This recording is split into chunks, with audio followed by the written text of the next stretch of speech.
What's going on, everybody? It is time for episode number 78. Today's episode is brought to you by Onnit. And if you are a listener to the podcast, you will recognize who Onnit is. They are a total human optimization platform and organization. They have been a longtime sponsor of the podcast. They're going to be a sponsor throughout the remainder of the year and hopefully into the future. I have personally been using their stuff for quite a few years now, for years before I did anything with them in the advertisement space. So it is definitely an organization that I stand behind. If you go to Onnit, onnit.com/hot, what you will arrive at is the podcast landing page. You'll see the cover artwork, and it says Cleared Hot Special. You'll receive up to 10% off when you check out, and then you're going to have on that landing page a few things to look through. One of my favorite products on that landing page is Alpha Brain, which is a nootropic. And for me, I find that it helps with cognitive function in general, and it helps with my memory and recall specifically of vocabulary. So when I do public speaking, I'll often take this before I speak.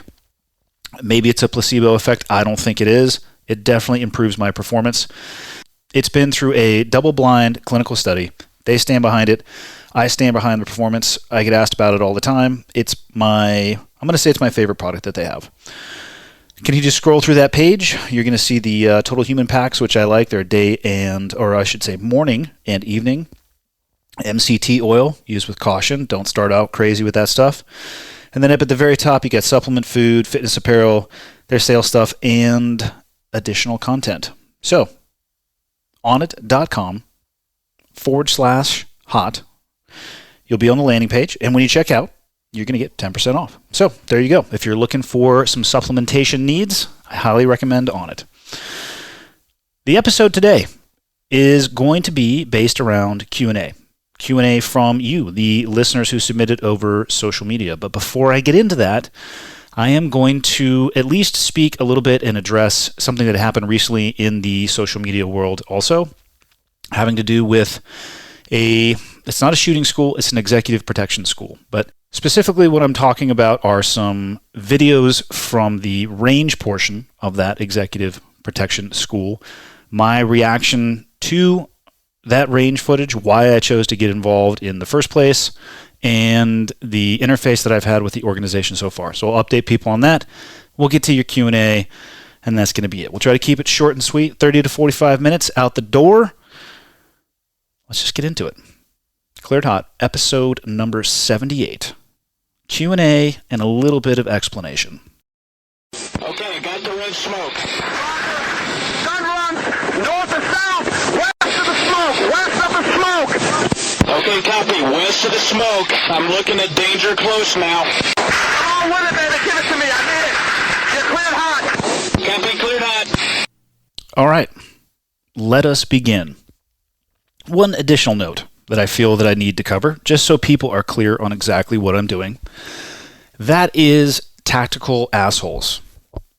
Specifically, the Instagram page, tactical_asshole_actual. And for people who are asking why would you add an actual to that, in the military as a unit, there's often a radio operator. And the unit will have a call sign. Say, for example, it would be Trident 20, to use a call sign that I have been associated with in the past. When you hear the call sign Trident 20, you could be talking to just about anybody inside of that element, to include the radio operator. If somebody comes on and says Trident 20 actual, what that means is you're talking to the OIC or the person who is in charge of that element. So, tactical asshole actual means I'm the biggest tactical asshole that there is, which should give, hopefully, people an indication that that page is completely based around satire. It's comedy. I'm having fun. I like to have my fun, too. I like to think that my sense of humor is incredibly refined and sophisticated, even though that I know that I have the emotional age of an 8-year-old at best. So if you're going to follow that page, please understand that it's not meant in seriousness, except for the things that I post that are serious. But 99.9% of it is going to be based around the conversation I had with Joe on his podcast, where we started discussing military movies and their inaccuracies, and I received a flood of feedback from people asking me to review and point out errors in the movies. That's what it's about. I don't take myself that seriously. That page is obviously not designed to be incredibly serious, so take it easy. And if you don't like a little dark comedy here and there, then don't follow the page. But if you do, Tactical Assholes Actual might be some good bathroom reading and video watching for you in the mornings. That's all I have on that. What I would like to dig into, I don't want to call online or social media drama. What I would rather describe it as, and hopefully provide, would be some food for thought for people listening to this when it comes to separating the wheat from the chaff on things that you see online or on social media when it comes to a tactical environment. A few days ago, I don't even know how I came across the video. I think I was tagged in the video, however it happened. I saw a video of a range evolution. The video maybe 30 seconds long, and it put the hair up on the back of my neck for a few reasons. So I reposted that in the Tactical Asshole page, and then again on my personal page once that particular organization blocked me. And I did that, and I chose to get involved because what I saw in that video was extremely disturbing to me from a tactical perspective, from a safety perspective, and from an educational perspective. And I mean that from what the people who were going through the course potentially were learning and what they would potentially fall back on in a real-world environment, which is the purpose of training in the first place. Now, before I dive into any of this, I made an open offer to that organization that I would fly anybody out that they want to a location that they would want to come to record a podcast specifically to talk about the tactics on display and any of the videos that that company has chosen to post at any time that would work for them. And before they agreed, but before anybody wanted to volunteer to do so, their CEO reached out and he wanted to have a conversation with me. So yesterday, actually, I spent about an hour on the phone speaking to their CEO directly. And I'm not going to dissect the conversation that he and I had because my hard and fast rule is unless that person is here or online with me and they can speak for themselves and correct what I'm saying, so I cannot make a mistake and speak for them, I'm not going to discuss it. So unless they're here to speak for themselves, I won't speak for them. But what I will say is we talked for about an hour. We agreed on a few things and we disagreed on a few things for sure. But I do not think a podcast is likely to happen with somebody for that organization because although he was willing to discuss the aims of the school, he did not want to discuss the individual tactics, and that is specifically what I wanted to discuss on a podcast together. So we shall see. At a broad level, he explained to me the goal of the academy, how the academy is structured, the product that they're trying to create, and I explained to him my concerns on what I saw in the videos, which I already explained why I got involved, and I explained those exact same things to him.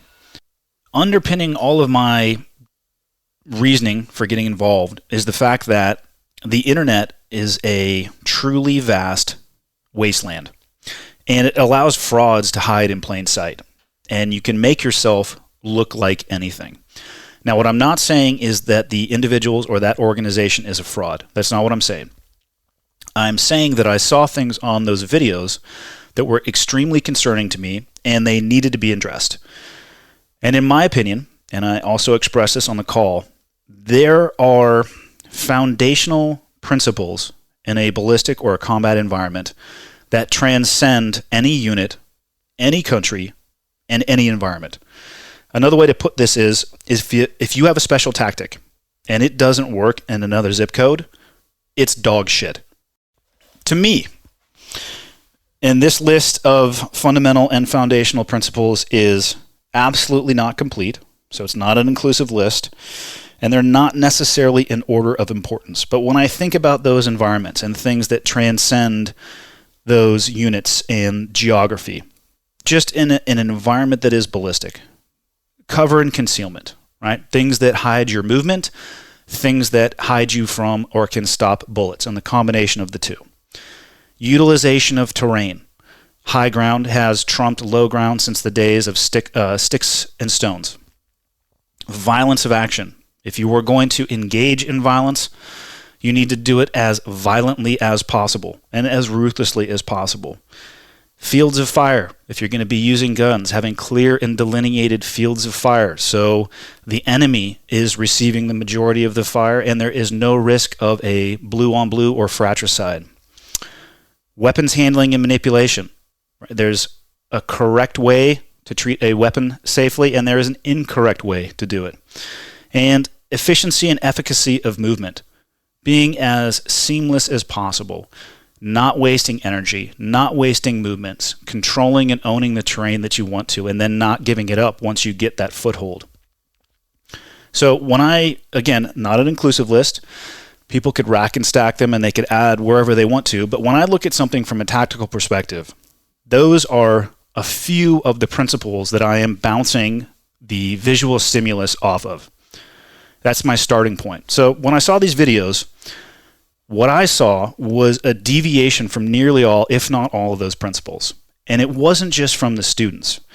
There were also multiple examples of the staff exhibiting the same behavior, up to and including their lead instructor. What am I talking about? Or perhaps what examples could I provide of this? Let's begin. One of the first things that I saw was an instruction block where students were being taught to carry unloaded firearms, and then when they needed to draw and present their firearm, they had to go through a choreographed sequence requiring both hands to load and then engage the gun. If you've listened to my podcast before, you will probably be familiar with my take on weapons. A loaded weapon is not a weapon that has bullets in the magazine and then no round in the chamber. If you pull the trigger on that weapon, it's not going to go off. It's unloaded. A loaded weapon is a loaded magazine and a round in the chamber. You, as a professional and occupation that is going to require a firearm, if you do not feel comfortable carrying that firearm in a manner where it is prepared to be used at any given notice, I would recommend you reconsider whether or not you are qualified and capable to serve in that environment. If you carry around an unloaded gun, you might as well go to Home Depot and get a framing hammer because they have exactly the same effective range. Now, I don't like that sequence for a few reasons. The first one being, what if you don't have the use of both hands? Which is not an environment or not a situation that's going to happen very often, but I have personally seen it happen. So if you're a right-handed shooter and your sequence requires you to pull your gun with your right hand, bring your left hand over, rack the slide in whatever version or technique that they gave you, and then engage the target, what are you going to do if you don't have access to your left hand? Perhaps it's engaged with another individual. Perhaps you took a round in the shoulder or the hand and you no longer have the ability to use it. There's a variety of ways to still get your weapon up and running with just a one-handed procedure, but I hope and substantially doubt that the individuals filmed in this training evolution were receiving that type of training. So they are getting taught one way that requires the use of both hands, and in my opinion, that is extremely problematic. You also have to remember the environment that these individuals are likely going to be operating in. Specifically, they're training in the EP world, which means executive protection, or another way to think about that is the term bodyguard. If you're a bodyguard or you're working in executive protection, by definition, what you are doing is reactive. You are not an assault force. You're not targeting individuals. So 99.99% of the time, you are going to be presented with a situation, you're going to be attacked, you're going to be ambushed, and you are going to have to respond. And I cannot think of a worse tactical disadvantage than having that happen, that ambush or attack, and the tools that you have to defend yourself and your principal are not ready to use. So you're taking a situation that begins at a tactical disadvantage and you're making it worse. Food for thought. I saw students being taught to aggressively maneuver into a structure, engage multiple targets, then move the principal. And like I just covered, EP, it's not an offensive job. The people shown in these videos, they're not in the military. They're not law enforcement. Running towards somebody, stopping 2 feet in front of them, and then shooting them in the face is going to net you a prison sentence. The role of EP is the protection of the principal. Breaking contact, ensuring principal safety and security is the only job of a bodyguard or an executive protection agent.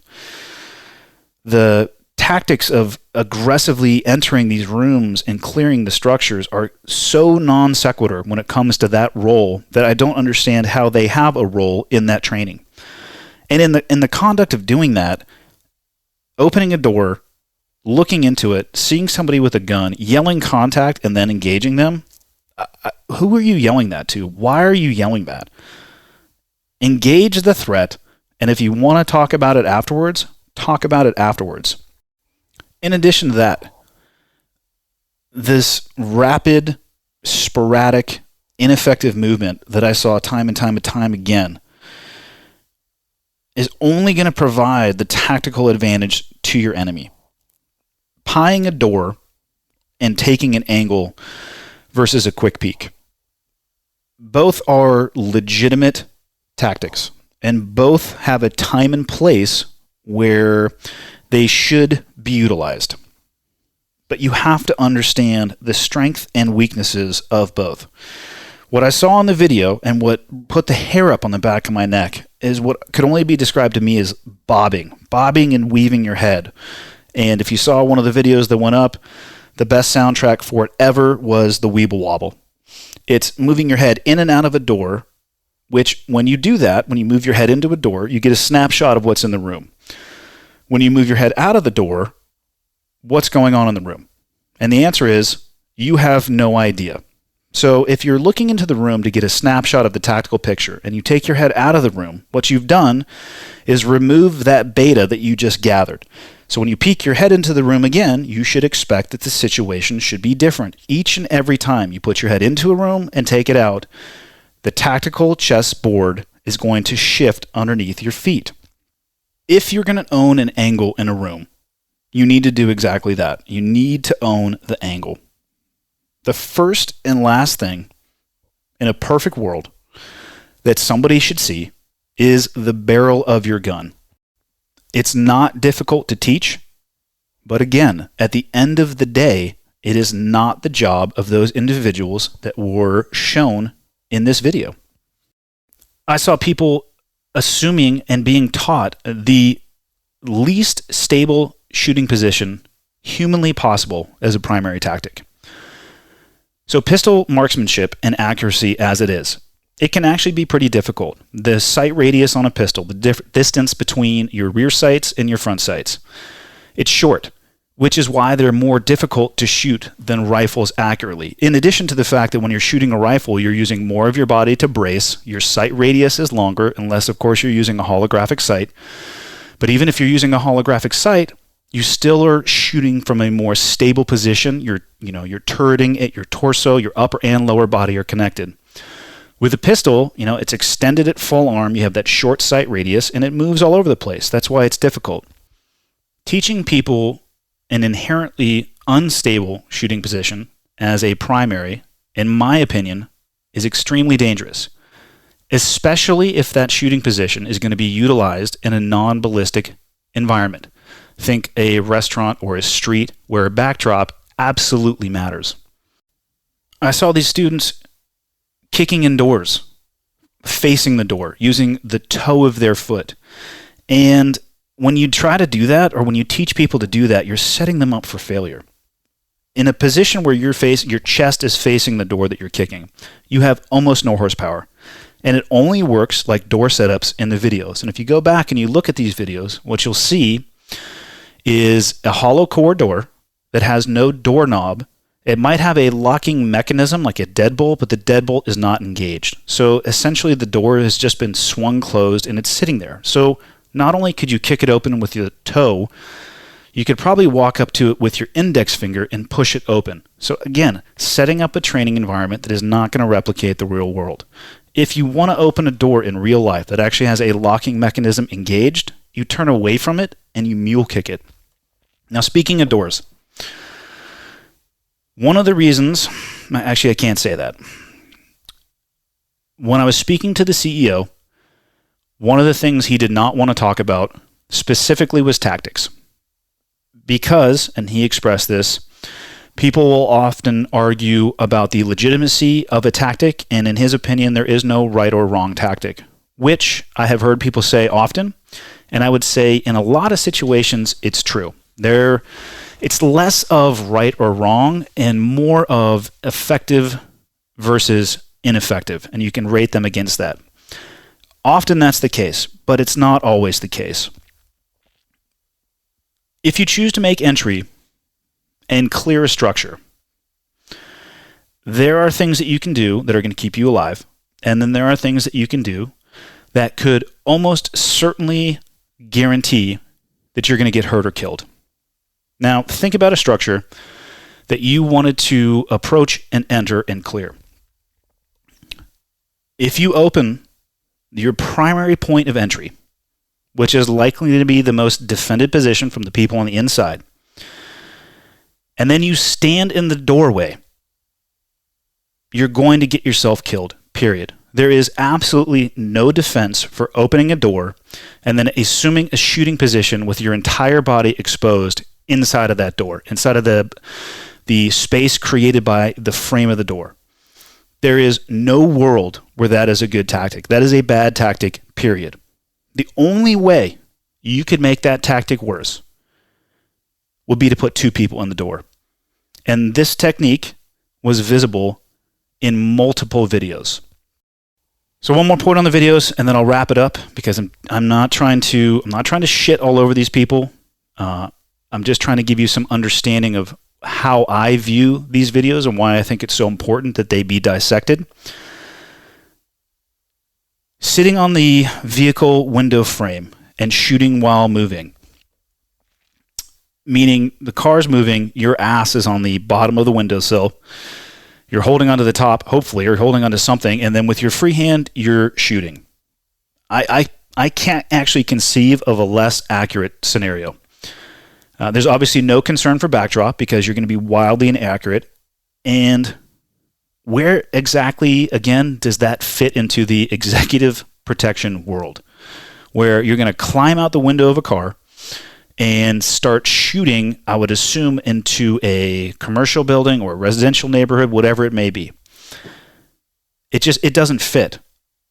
Also, after these people were done shooting, they were jumping out of the window frames as opposed to opening the doors, which if you want to increase your likelihood of looking like an asshole, you should do that.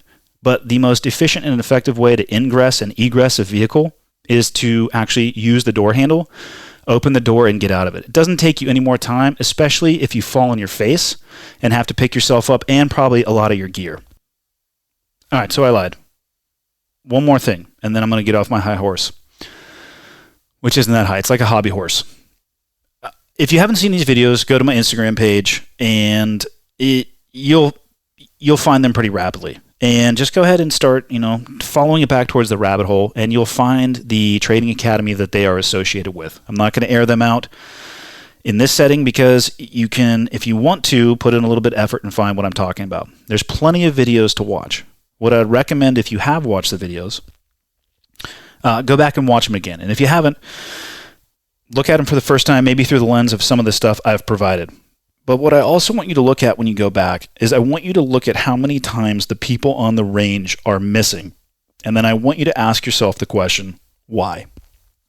From what I've seen, at least, the most often, is that people miss because they prioritize speed over fundamentals. Now, at a school where the CEO told me they do 10 days of pistol instruction, and most of the people who arrive at the school have had no pistol training, right? So you have people with no experience, and you have 10 days to work with them. What would be the benefit of prioritizing speed over fundamentals? Why would you do that? And the answer is because you want to make videos that market for your organization. If you only have 10 days, or if I only had 10 days to work with somebody, and those people had little to no training, my emphasis would be completely on fundamentals until they had mastered those fundamentals. I would start from the ground up. I would start with their stance, their grip, their sight alignment, their trigger control, which is also an interesting note. If you go back and you look at the videos, you can see people wildly slapping the shit out of their trigger, which is going to lead to inaccurate shooting in an environment in the real world that will have consequences for people who are in the background or the backdrop. And there's no reason for it. It's an indicator that they're not being taught skills that are applicable to the real world. They're skipping the fundamentals so they can get to these sexy range drills and, create these videos that will hopefully draw attention. Now, everything that I just mentioned, that I just, spent the last, 20 minutes of your time talking about, I saw those in the first time that I saw that 30-second video. And when I spoke to the CEO, he mentioned that the videos can be taken out of context. And that is actually a point that I do agree with. It's a snapshot in time, and perhaps it doesn't tell the complete picture. But my counterpoint to him is that his organization controls that context. And what they, as an organization, choose to publish and how they choose to describe it paints the landscape for everybody else who might be viewing that video. And my point in all of this, and the reason I was willing to talk to the CEO, is that if you don't want to come across as reckless and irresponsible, don't put out content that is reckless and irresponsible. It's as simple as that. And yes, I understand it's simple but not easy, but that's the world that we live in. If you're going to publish things like that, you're going to live and die by the scrutiny of people who are going to view it through the lens that you provide. So to close this up, my point in all of this, why it's so important to me, like I said at the beginning, I hate that things like this can survive. I hate that people can be a fraud in plain sight on the internet because unassuming people don't know any better. And I'm not saying that this school is a fraud, but there are some substantial and significant issues that I saw, and I felt like they needed to be addressed. And the response from the organization to disable comments and block me was very concerning. So I continued to pursue it, and I don't know where it's going to go. And for those of you who are listening to this and are thinking in the back of your head, how does this stuff how does it survive? Why do people believe it? And I'm going to steal a line directly from Evan Hafer. We were texting back and forth about this, and he put it best. He said, people are always looking for the magic wand and the cape, but magic isn't real. There is no magic tactic. There is no magic formula. And you have to be incredibly cautious where you devote your time and your effort. And for these people going through the course, most importantly, their money. You have to do your homework, because what I don't want to see is anyone get caught at a magic show thinking that somebody can actually make the Statue of Liberty disappear. It's not the case. These secret tactics, they're bullshit, but they're fooling people. And if I can do anything about it to stop it, I will. And I'll leave it there for now. Okay, let's dig into the actual Q&A, getting to the questions that you probably want to have answered now that I've run my suck for much longer than you probably wanted to hear. So these questions come from Twitter. The first one comes from Ty Logan. Lugnut527. I like your username, by the way, or whatever it's called, a handle. What do you personally struggle with every day, and how do you cope, manage, or overcome? So, what do I struggle with every day? There's two things, so I'll break this into two parts. And I had to think about this for a bit. I struggle with much more than two things every day. I think we all do, but these two rise to the top of the heap for me. And they are self-confidence and an uncertainty of where my life is going. So we'll take the first one first.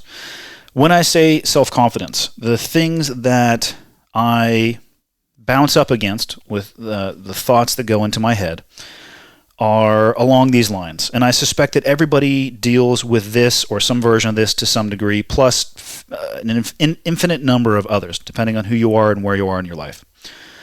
So for me, it's the question of, am I good enough? Am I smart enough? Am I doing the right thing with my time and energy? And these are questions that are constantly floating in my head every single day. They're not like blinding in the front of my thoughts, but I certainly have them, in addition to a variety of other nonsense that floats through my head.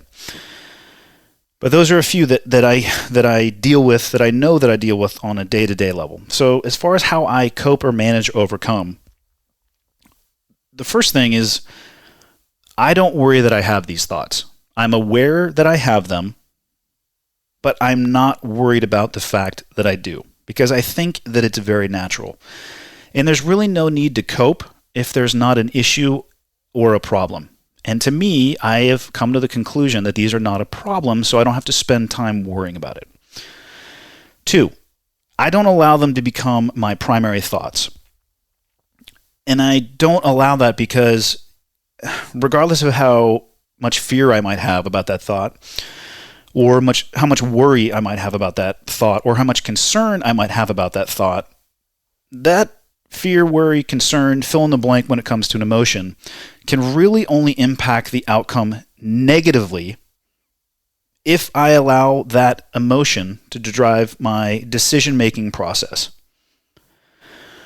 So I don't allow it to become front and center, and I don't allow myself any emotional energy to devote towards them. And I don't know if I've covered this before, but in my opinion, there's a disconnect between emotion and outcome.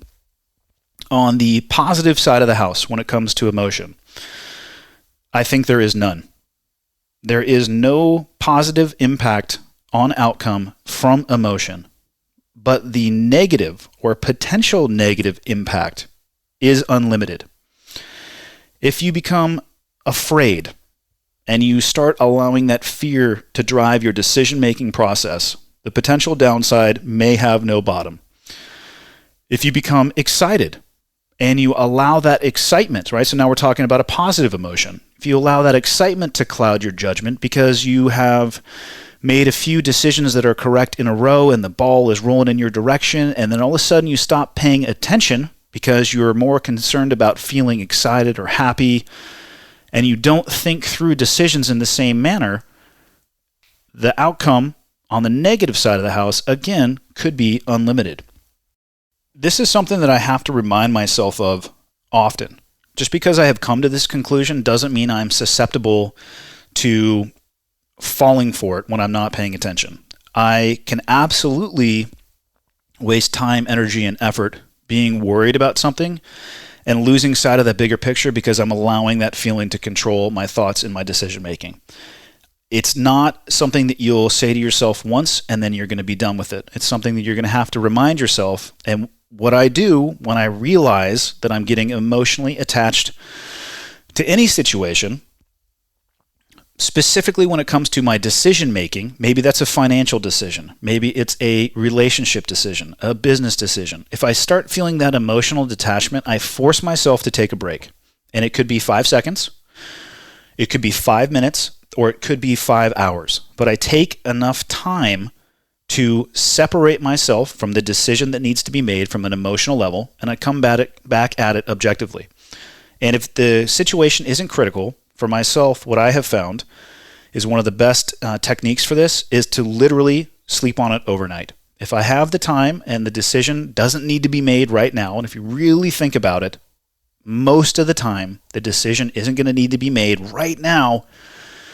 Give yourself a buffer. Disconnect, come back at it with fresh eyes, and you'll be grateful that you did hours, days, weeks, months down the road when you realize you made the right decision as opposed to hours, days, weeks, months down the road, and you're trying to get yourself out of that bad decision and get back to that initial starting point. So I try not to worry about I have those thoughts. I don't let them become my primary thought. I don't let the emotions take over. And lastly, when it comes to how I deal with the struggles I have with self-confidence, I feel like personally, if in my head I'm asking myself those questions, what better motivation is there to try to answer them by controlling the only thing that I can, which is me. I am headlong and wholeheartedly believe in a never-ending pursuit of preparing for the test. I'm not going to define the test because it could be whatever you need it to be for your life. But if I'm worried about, am I good enough? Or I have the thought in my head, maybe I'm not good enough. Well, I'm never going to stop trying to get better. So if I'm consistently and constantly trying to get better, that is the best way for me to quiet my mind and my concern as to whether or not I am good enough. I'm not trying to tread water. I'm trying to swim. That's how I view my life.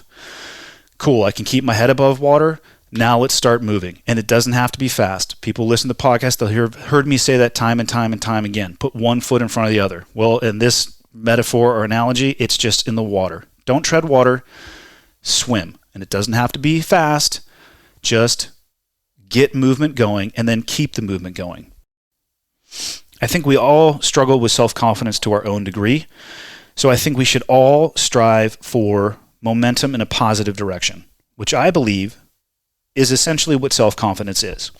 You're turning that momentum into self-confidence equity, which you're going to be able to pull from if you hit a speed bump, which every single person on the face of the earth is going to hit speed bumps throughout their life. So bank that equity, that momentum going in the right direction. And then when, the boat gets a little tipsy, you have something to pull from. And when you start losing that momentum, you can reach into the bank, pull out some of that self-confidence and drive forward.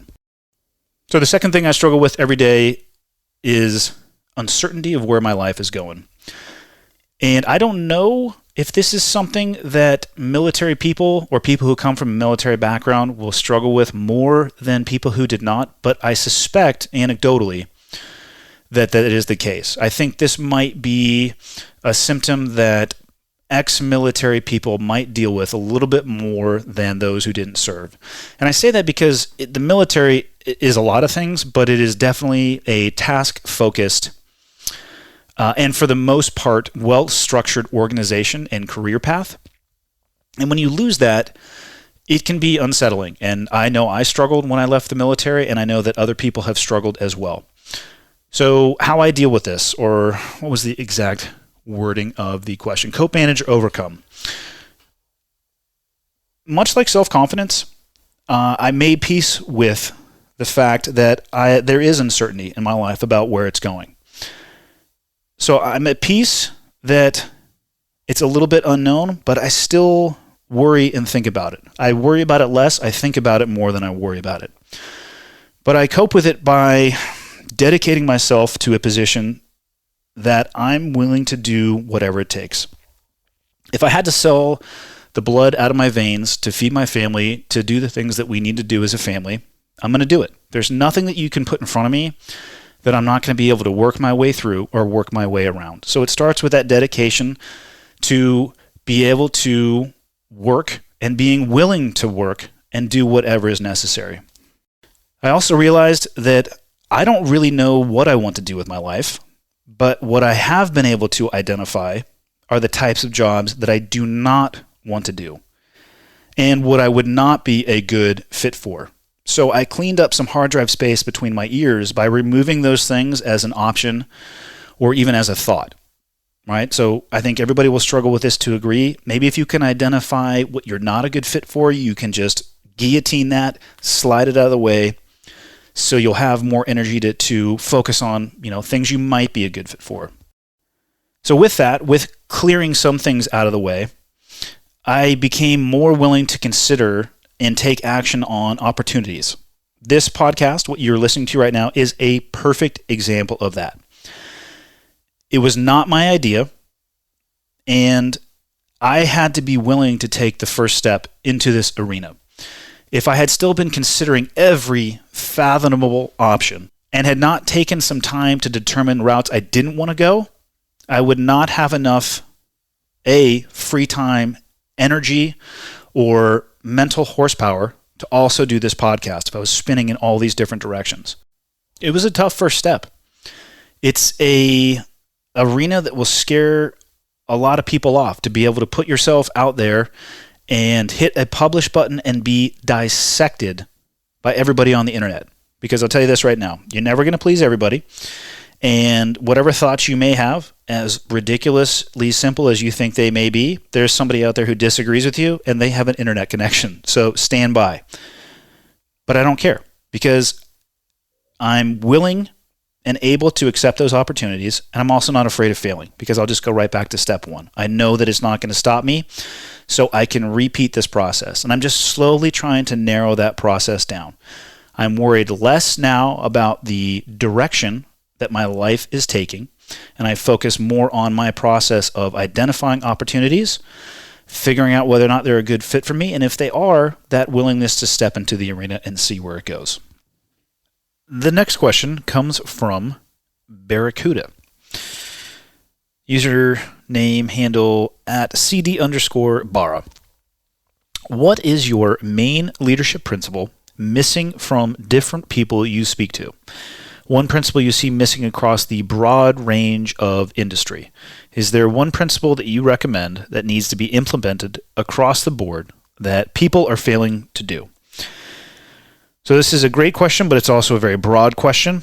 There are a few leadership principles that I think are key, but they need to be used in conjunction. And I'm not sure necessarily the addition of just one is the solution, even though I do think it would be a step in the right direction. So I'll get to the one that I see most often missing here in a minute. But before, I want to give you 4 characteristics to consider as a leader, which every single person listening to this is a leader, because you can either lead by position or you can lead by example. So there's no free pass. Nobody gets a get out of jail free card. You're a leader. Think of yourself as a leader to begin with, and then conduct yourself as a leader. So 4 characteristics to consider: humility, accountability, clear and concise guidance, and control of your emotions. Start with humility.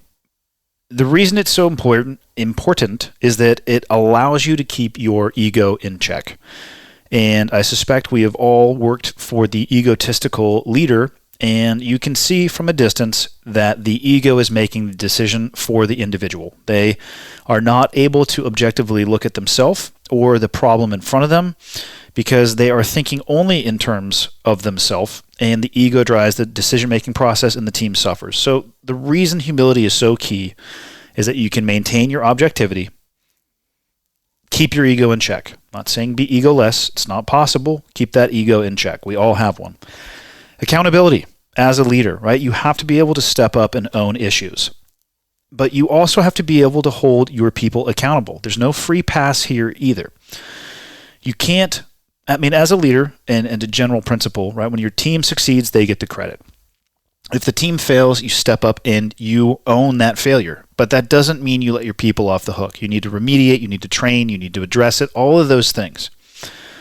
You have to be able to do that. You can never hide from accountability. And if you do as a leader, the reason that's so dangerous is that the people that work for you will stop trusting you over time. It is going to drastically erode the trust, hopefully, that they are inherently putting into you. Clear and concise guidance. You need to be clear and concise in the guidance that you give your people, the feedback that you give your people, and the roles and responsibilities that you define for their jobs. Now, your people should also be able to clearly and concisely not repeat back to you, but define in their own terms what their roles and responsibilities are as well. If they cannot, there's a chance, more than likely, that they're going to struggle in the execution of their job. So as the leader, you need to step in and provide that clear and concise guidance. Make sure your people know what their job is. And then the last one is control of your emotions. The best way I can describe this is you need to be the calm in the storm. You're teaching your people through doing. You're setting the example that you want your people to also implement and how you want them to, what you want them to embody. You need to remain calm regardless of what is going on around you. As I covered earlier in the podcast, in my opinion, emotion and outcome, there's not a link on the positive side of the house, but the negative side of the house, they could be a trapdoor and you never know where you're going to land. So keep your emotions in check. Don't let your emotions drive your decision-making process, just like when you're going to be humble and maintain your humility so your ego doesn't drive your decision-making process. It's incredibly important because every person that works for you is watching and listening to what you say, and they're ready to mimic your behavior. So if you lose your calm, if you lose your cool, it's very likely that the people that work for you and with you are going to mimic that behavior, and that's not the example that you want to set. So consider all 4 of those characteristics and use them to supercharge your leadership game. Now, getting to the question, though, the principle I see missing the most. In my opinion, from what I've seen, the one principle out of many that I often see missing is empowerment. What I see the most often is micromanagement. And those two things, empowerment and micromanagement, they're diametrically opposed. You have to, well, you don't have to, but what you need to do is empower your team. And in the SEAL teams, the most used empowerment tool is mentorship. And the best analogy that I have for this is teaching somebody how to drive a car. You are there in the car, but they have to drive it. You, at the beginning though, have to explain everything. Hey, this is a car. This is how you get in. Pedals, steering wheel, button, ignition, all of those things. And then you sit though in the right seat and you talk them through it. So you are there to boundary them and buffer them inside of your experience and knowledge net. And the more experience and knowledge that they gain, you back the reins off a little bit, and then eventually they're driving their vehicle on their own, right? So you teach them, then you train them, and then you lead them, not tell them what to do and then how to do it, and then end up doing it yourself anyway. So use those 4 characteristics, or consider those, and maybe grade yourself against those 4, and then take a look at whether or not you are micromanaging your people or you're empowering your people. And to combine those 2 things, and I truly think it will supercharge any leadership role. All right, the next question comes from Tommy Callahan. What part of a FRAGO, which is a military term that stands for fragmentary order, it can be a portion of the briefing process right before you go out the door on an operation. So what part of a FRAGO did you want your team to take with them the most? As a leader, do you believe that briefbacks are crucial to the retention of information? Okay, so in my opinion, there needs to be an understanding of more than just one part of the FRAGO. They need to, in my mind, at least have a key understanding of 2 parts. They need to know it all, but these 2 are absolutely key in my mind. And the first one is the mission, the actual mission statement. And in that is going to include your specified and your implied tasks, meaning this is what we need to accomplish. This is the metric for success or failure. Because if you don't know the metric for success or failure, you're going to be just spinning out in space, wasting energy. And in addition to understanding the mission and the criteria for success, they have to understand the commander's intent. Commander's intent, in a nutshell, is broad guidance that will aid your subordinates in decision-making if they encounter a leadership void.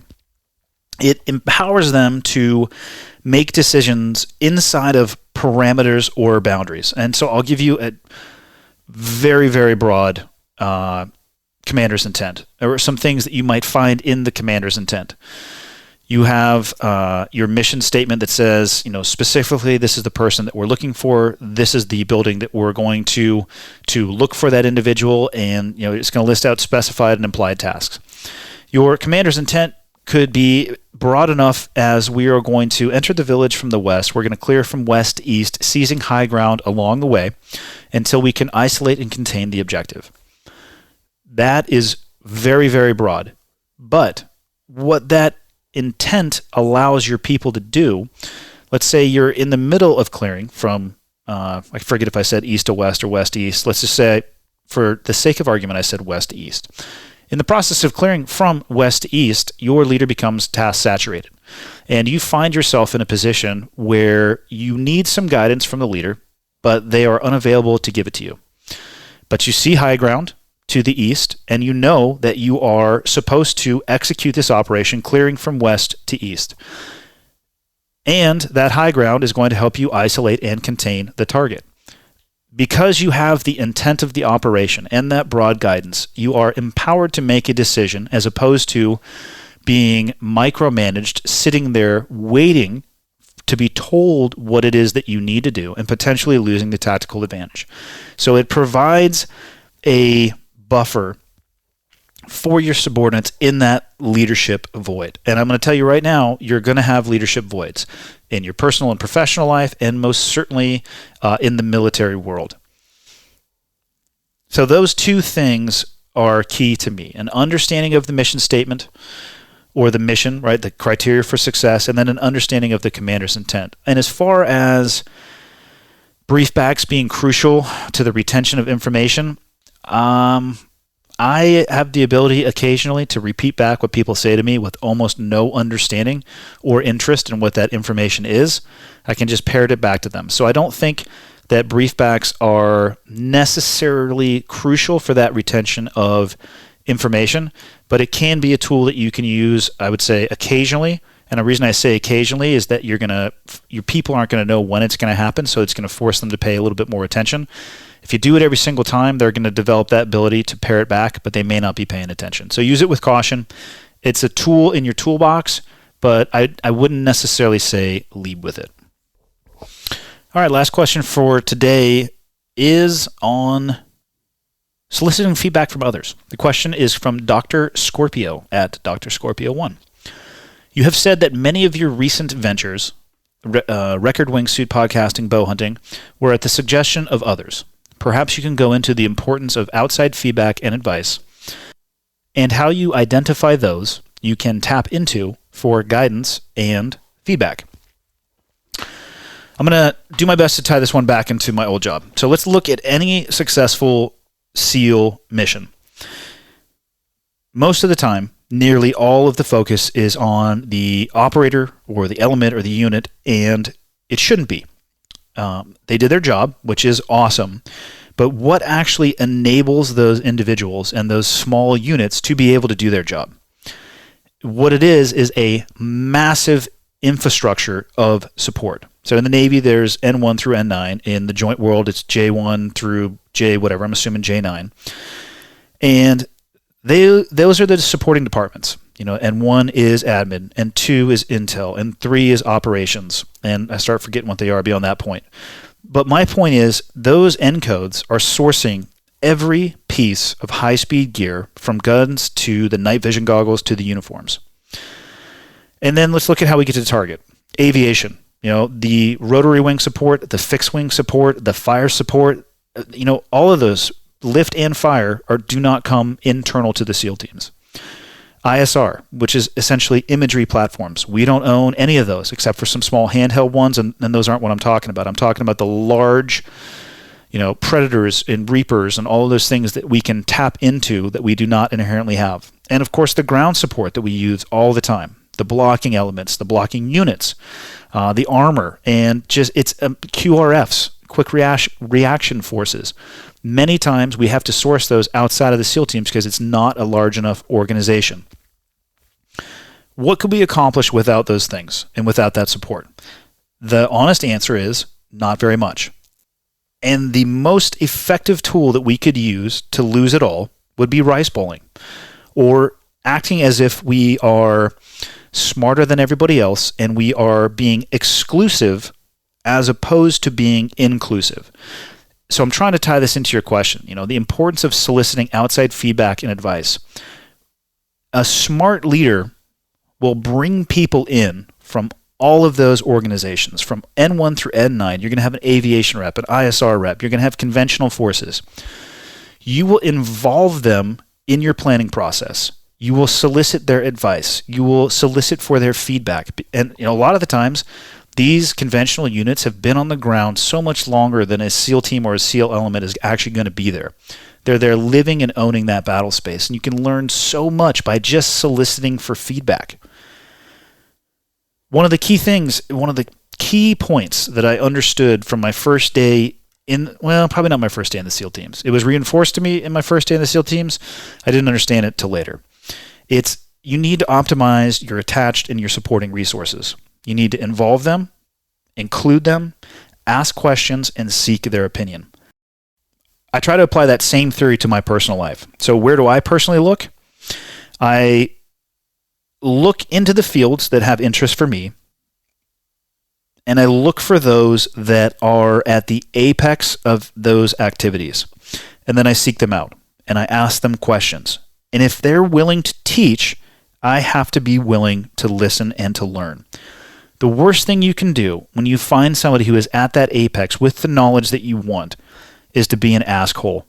You ask and ask and ask and ask, and the most frustrating thing is somebody who's willing to give out information is to answer, but you see no change in behavior. They ask an important question, you give your honest feedback with the pure intention of helping somebody, and there's no change because they're just an asshole. So don't be that person. I ask a ton of questions, but I'm also willing to implement the suggestions or solutions. And if you want to reward a teacher or a coach, learn from them, execute what they say, and succeed. One of the most, if not the most rewarding tour for me in the military was my time as a BUDS instructor, actually teaching and imparting knowledge and seeing improvement in the students. I thought I was going to hate the job. It ended up being the one that I look back on with the most happiness and sense of fulfillment. And that's the best thing that you could do for a coach or somebody that you want to elicit information from. Listen to them, implement, succeed. That's the best reward that you could give any coach. And that's it for this week. Hope you guys enjoyed the episode. I don't know. I might have a guest this week coming up. I'm not sure. I got a really good guest coming up for the week after that. So stand by. The first Tactical Assholes episode is going to be recorded this month, less than 2 weeks from now. I'm not going to give everything away. I have to leave the listeners in a sense of suspense, which is what I've been told. So it's coming. We are going to review the litmus test that all military movies should be judged from. It's a documentary. It's called Navy SEALs. It stars Charlie Sheen. Need I say more? So stand by for that one. What else? That's it. All I can do is thank you for giving me your time. If you have any feedback, reach out. If you haven't gone onto iTunes and submitted a review of the podcast, do me a favor, do that. If you think it sucks, feel free to say you think it sucks. If you think it's awesome, feel free to say whatever the hell you want to. And that's all I got for the week. See you next week.